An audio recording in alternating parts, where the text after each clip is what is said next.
And on the climate pact for a moment, that decision is coming out later today. There's a lot of speculation that the U.S. is going to pull out of the agreement. But I wonder what that says about the politics internally at the White House. There apparently has been a lot of discussion, a lot of disagreement. Ivanka Trump apparently favors staying in. Steve Bannon doesn't, for example. What will that say? What will his decision say about the current politics within the White House?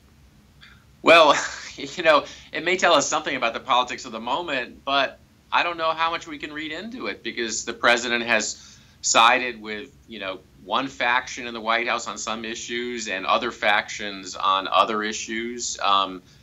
Clearly, there are people in the White House who fear the sort of diplomatic repercussions of dropping out of the climate pact. Obviously, Secretary of State Tillerson is one of them. So there's a set of environmental concerns, but there's also a set of diplomatic concerns, the kinds that we've been talking about, and what this does, again, to the ability of the U.S. to sort of persuade its allies and partners to go along with our agenda when we need them. And I think those are the kinds of fears that have been expressed by some people within the White House. But whatever the president does on the climate agreement may not tell us how he's going to handle the next issue. In fact, he just already today announced that he was not going forward, at least yet, with a plan to move the U.S. Embassy in Israel to Jerusalem, which is a case of not sticking with his campaign rhetoric, at least for now. So we've seen examples on both sides. I don't think we can have a lot of confidence based on just the decision on the Paris climate agreement alone